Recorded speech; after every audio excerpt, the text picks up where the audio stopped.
Leis facilitam o pagamento de dívidas tributárias com estados e o governo federal. Quais débitos podem ser renegociados? Quem pode se beneficiar e como fazer para aderir? Esses são os principais temas de hoje do Pensamento Jurídico, uma produção da Associação dos Magistrados Mineiros, a AMAGES. Para falar sobre o assunto, nós vamos conversar com o juiz Aguinaldo Rodrigues Pereira, que é titular da 2ª Vara de Feitos Tributários do Estado de Minas Gerais. Ele é magistrado há 21 anos e já passou por 4 comarcas: Ribeirão das Neves, São Francisco, Governador Valadares e Belo Horizonte, onde está há 10 anos. É também representante eleito do Comitê Regional de Priorização da Primeira Instância do Tribunal de Justiça de Minas Gerais e autor do livro Alimentos Gravídicos. Doutor Aguinaldo, obrigado pela presença mais uma vez aqui no Pensamento Jurídico. Eu é que agradeço o convite e vou tentar passar para os jurisdicionados alguma coisa que seja importante para ele regularizar a situação Com certeza. fiscal. Nós teremos também os quadros Pensamento Universitário, em que estudantes da Faculdade de Direito, hoje do Centro Universitário Newton, me ajudarão a entrevistá-lo. E no terceiro bloco, o Pensamento Literário, o senhor fará indicações de leitura para os nossos telespectadores. Agora, o nosso tema, então, é o refis, a renegociação de dívidas tributárias nos estados e no governo federal. Eles sempre recorrem ao refis, né, essa renegociação tributária, até das empresas e de cidadãos também. Qual que é a importância dessa renegociação nesse período? A renegociação, ela possibilita que a empresa ela tenha condições de quitar o seu débito, né, de uma forma integral ou parcelada, de uma maneira que normalmente o que ele é beneficiado é com a redução das multas e juros. O crédito tributário, aquele que ele tinha que pagar, normalmente não há nenhuma modificação. O que se tem normalmente são redução das multas e dos juros. É um facilitador, né? É um facilitador. No momento de crise econômica, e o senhor acha que isso pode até ajudar a economia a arrancar, a decolar novamente? Com certeza, porque à medida que a empresa, ela, vamos colocar entre aspas, se livra daquela dívida pendente, ela tem condições de investir novamente, adquirir mais máquinas, fazer novos investimentos em infraestrutura, contratar pessoal. E o Estado, por sua vez, ele reforça o caixa para também fazer investimentos. E o investimento gera investimento. Quer dizer, melhor renegociar do que aumentar impostos, por exemplo. Justamente, é preferível o Estado conceder alguma isenção ou redução de multas e juros para poder possibilitar que as empresas voltem a crescer.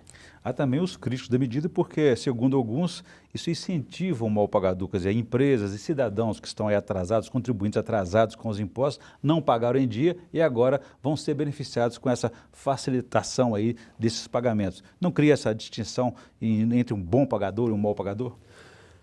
É relativo, porque a partir do momento que a empresa vai pagar aquele débito corrigido pela taxa Selic, então não é tão interessante assim do que eu pagar o meu imposto em dia, manter a minha situação regular, né, e amanhã eu não ter que pagar uma dívida corrigida. E mesmo assim você ainda tem algumas multas, elas foram reduzidas apenas em parte. E ainda tem ainda os honorários do advogado, tem as custas, tem os emolumentos de protesto, então não é bem E por que, doutor Aguinaldo, que as dívidas, contributos crescem tanto no país? A forma como é calculada a correção monetária é pela taxa Selic. A taxa Selic hoje ela está extremamente alta, porque ela acompanha os índices governamentais. Então, se você tem uma caderneta de poupança que está rendendo aí 0,5%, você tem uma taxa Selic de 12% até mais por ano, 12% ao ano. Então, se você imaginar que ela é capitalizada, isso aí não é interessante para o contribuinte deixar para pagar com atraso, não. Então, tem sempre uma razão, uma motivação econômica, no caso, que o levou a adiar, a deixar para depois esse pagamento, né? Isso. Normalmente é aperto financeiro, ele olha a questão de manter em dia o pagamento do servidor, dos seus empregados, né? Para depois ele falar... Suas prioridades, né? Prioridades, isso. Agora, quais dívidas podem ser renegociadas? Porque parece que isso, o senhor é juiz estadual, mas também envolve também esse programa de refinanciamento, alcança também impostos federais. Quais são as dívidas que podem ser renegociadas nesse momento diante desses programas? Nós temos o programa do governo federal, que é o Refis federal, que ele envolve contribuições para a Previdência, envolve o imposto de renda, envolve o IPI, que é o Imposto sobre Produtos Industrializados. E você tem o Refis, na verdade é um programa de recuperação de créditos tributários no âmbito estadual, que aí você tem o ICMS, você tem o Imposto sobre Transmissão Causa Mortes, que é o famoso inventário, né? E você tem aquele que é oriundo da doação, né? E as pessoas hoje eles não se preocupam, mas tem um detalhe muito interessante. Quando você põe na sua declaração de imposto de renda que você doou para o seu filho, doou para alguém da sua família ou doou para outra pessoa um certo valor em dinheiro, esse valor vai ser tributado. E se você, a obrigação é do contribuinte comunicar a receita e recolher o imposto. Se ele não faz isso, ele vai recolher com multas e juros. Então é muito importante. Temos também o IPVA, né, que é o Imposto dos Veículos Automotores, não é isso? Colocar em dia. Agora, gostaria de fazer um intervalo agora, e no próximo bloco o senhor falasse para a gente se é um bom negócio renegociar essas dívidas sim, e quais são os efeitos para a empresa, para o cidadão, para o Estado e até mesmo para o Judiciário. A gente volta então em instantes.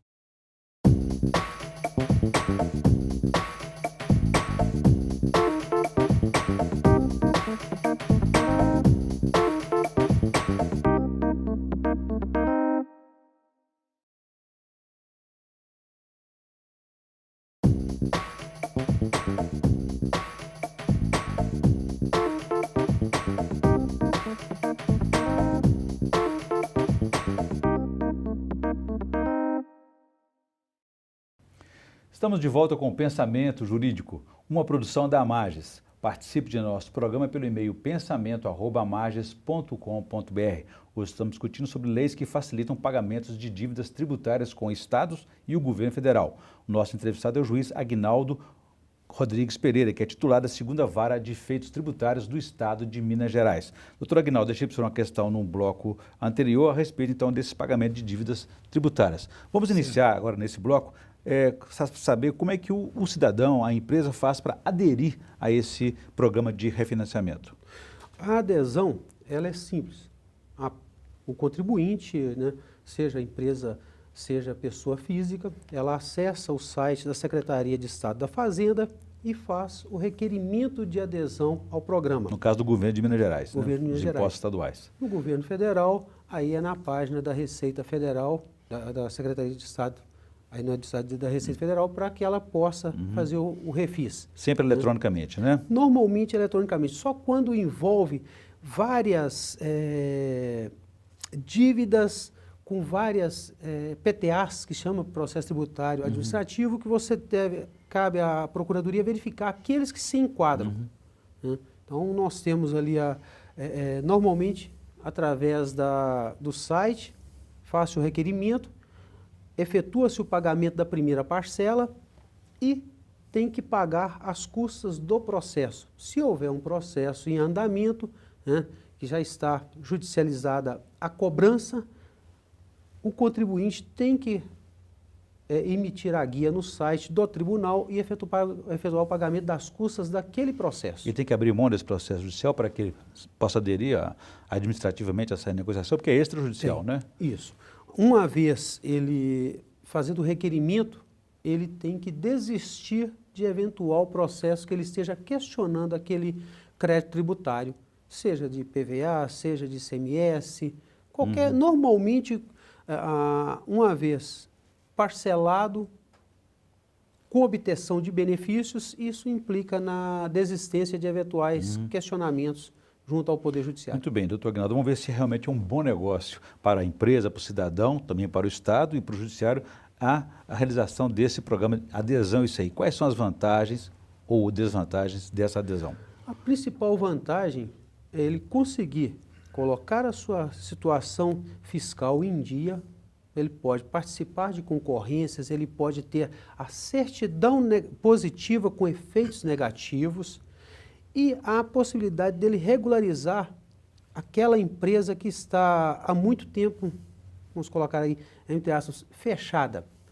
Hoje nós temos uma decisão do STJ em repercussão, trazendo para a responsabilidade pessoal do crédito tributário aqueles que foram sócios da empresa e foram gerentes, administradores, sócios gerentes. Também são responsáveis. Também são responsáveis. Então, não é porque a empresa está fechada irregularmente que o Estado não pode cobrar daquele que foi o administrador, seja na época da geração do crédito tributário, né, do fato gerador, seja no fechamento da empresa. Muito bem. Então é importante que os sócios procurem regularizar a situação daquelas empresas. Daqui a pouco eu volto ao tema. Eu gostaria que o senhor falasse também sobre o cidadão, o Estado e o Judiciário, mas antes eu gostaria que o senhor respondesse aqui, chamar aqui a participação dos estudantes da Faculdade de Direito do Centro Universitário Newton para me ajudar a entrevistá-lo. Por favor, a primeira pergunta.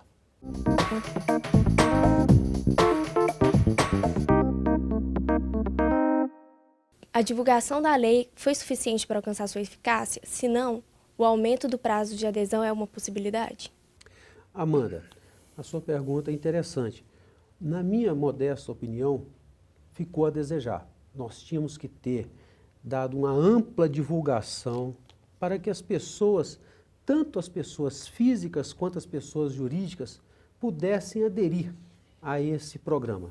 Há ainda a possibilidade de adesão com referência a alguns créditos tributários. Mas, na minha modesta opinião, o Estado tinha que ter divulgado com mais ênfase para os jurisdicionados. O contribuinte é obrigado a abrir mão de eventual processo discutindo a dívida? Isabela, é obrigatório.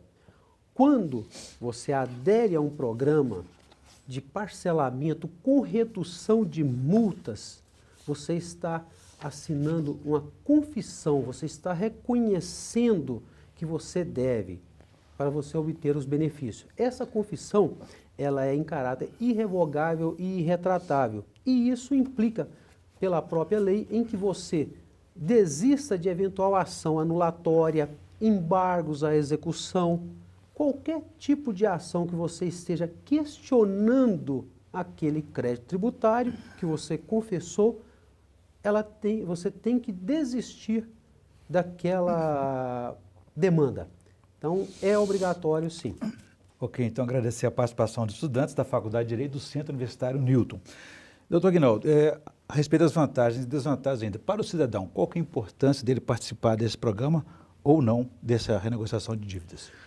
Eu acredito que todo programa que te possibilita a você colocar a sua situação fiscal em dia, seja como pessoa jurídica, seja como pessoa física, ele te dá tranquilidade para você prosseguir a sua vida. A partir do momento que você vai quitar uma dívida sem juros, sem correção monetária, sem multa, né, você está recebendo um benefício. E você pode partir para uma nova etapa, começar uma nova empresa, você pode fazer novos investimentos, você pode dormir e colocar a cabeça no travesseiro com tranquilidade. Tirar o nome do cadastro negativo, né? Isso, você pode retirar o seu nome que está nos cadastros negativos. Né? E se for um automóvel, ele pode ser vendido, renegociado também. Isso. No caso dos automóveis é muito importante, porque você está com o veículo ou parado ou andando com ele irregularmente. Se aquele veículo for apreendido, você vai pagar as despesas com a apreensão, além de ter que pagar as multas, os juros e os pontos na carteira.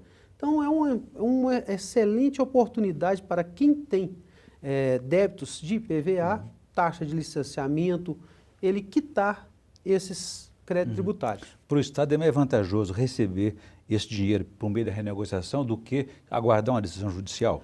Com certeza. Hoje, um processo judicial, ele tem um custo para o tribunal de aproximadamente R$4.000. Isso é custo para o poder público, porque o judiciário ele é mantido com recursos públicos.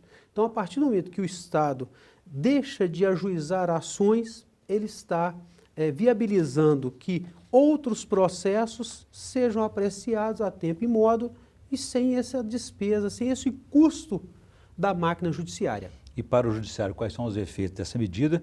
E gostaria de saber também, caso das custas judiciais, como o cidadão pode resolver o problema se ele não tiver esse recurso. E também há um programa de parcelamento dessas custas judiciais. Mas só falar daqui a pouquinho, em um minuto a gente volta. Ok.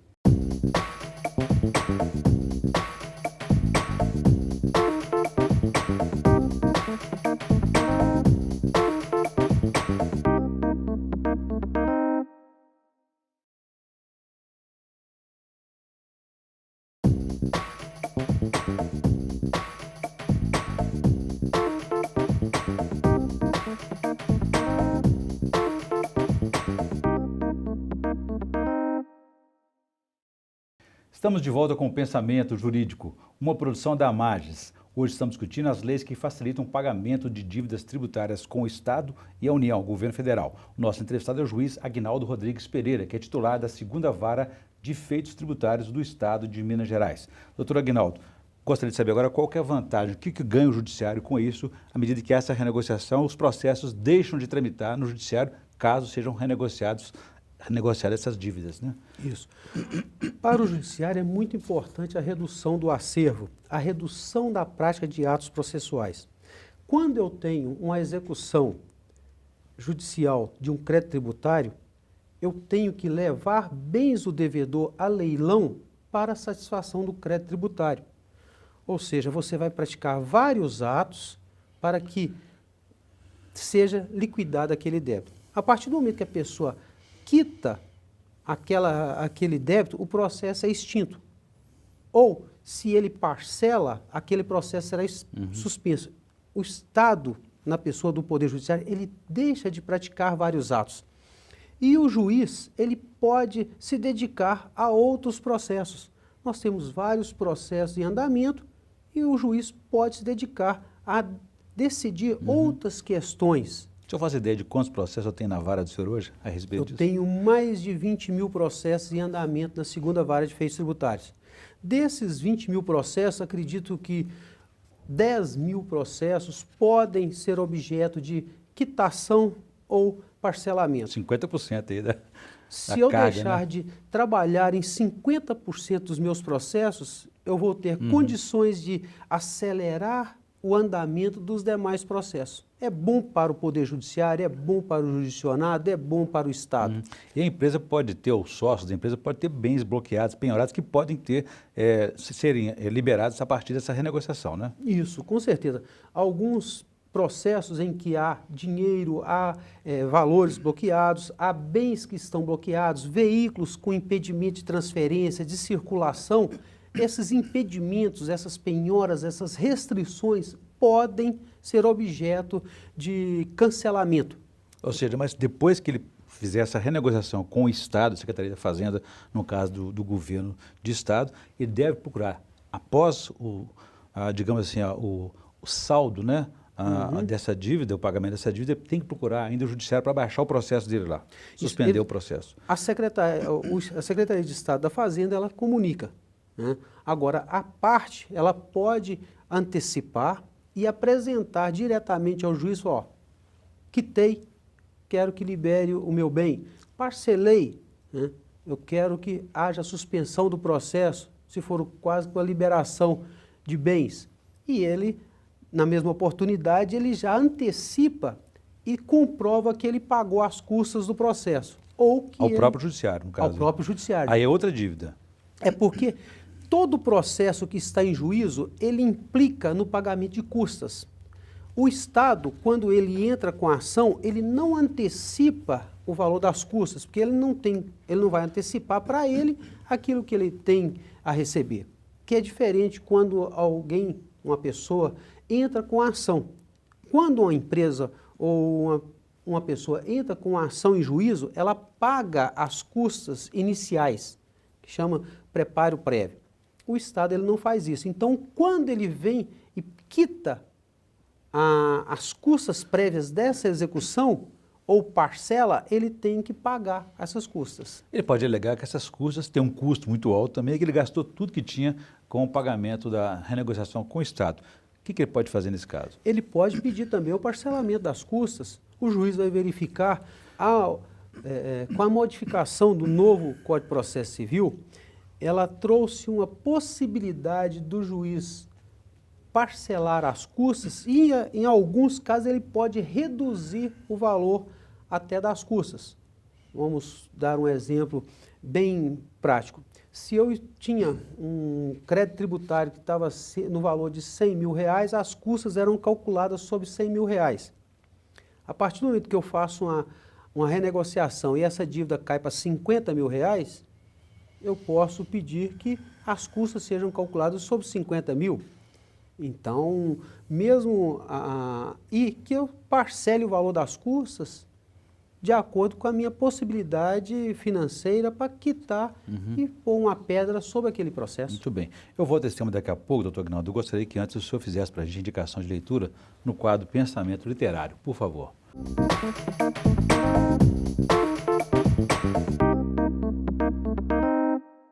Eu tomei a liberdade de trazer 2 livros. Um livro já me acompanha há muitos anos, é O Profeta, de Khalil Gibran Khalil. É um livro que ele apresenta várias mensagens através de parábolas. Como foi Cristo na sua passagem pela terra, ele também apresenta parábolas. E eu gosto muito de uma parábola que ele fala dos filhos, que ele fala, em grosso modo, o seguinte: vossos filhos não são vossos filhos, são os filhos e as filhas da ânsia pela vida por si mesma. Vem através de vós, mas não é de vós, não te pertence. Ou seja, nós colocamos os filhos no mundo para que eles possam voar. Você não pode aprisionar os seus filhos.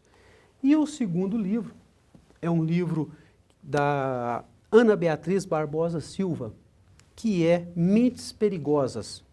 Ele mostra o lado psicopata das pessoas.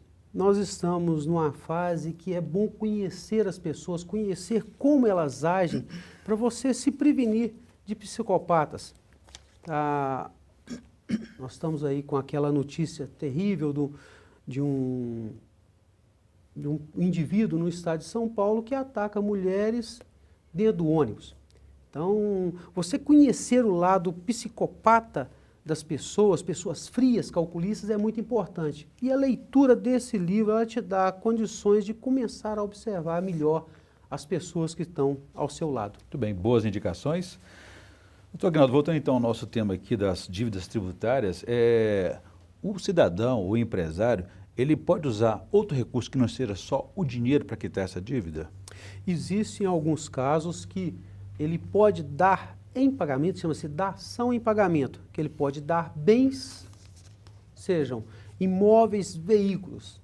Nesse caso, a Procuradoria, a Advocacia Geral do Estado vai analisar, vai avaliar os bens e esses bens poderão ser aceitos. E se for aceitos, a quitação daquela dívida com os bens. Crédito tributário também pode entrar nesse programa. Pode. Aí você tem a figura da compensação. Você tem algum crédito que você também pode utilizar para quitar aquele crédito do Estado. Muito bem. Então, nós temos figuras de dação em pagamento por bens ou a compensação de créditos entre si. Ok, muito bem. Eu conversei aqui com o juiz Aguinaldo Rodrigues Pereira, que é titular da 2ª Vara de Efeitos Tributários do Estado de Minas Gerais. E conversamos aí sobre essas leis que facilitam o pagamento de dívidas tributárias com o Estado, os Estados e o Governo Federal. Doutor Aguinaldo, obrigado pela entrevista. Foi um prazer recebê-lo aqui novamente no Pensamento Jurídico. Eu é que agradeço e espero ter contribuído para a divulgação dessa legislação que vai ajudar todos. Com certeza. O Judiciário, Governo e principalmente os contribuintes mineiros. Muito bem. Bom, nós também ficamos por aqui. Se você quiser participar, escreva para pensamento@marges.com.br. Obrigado e até a próxima.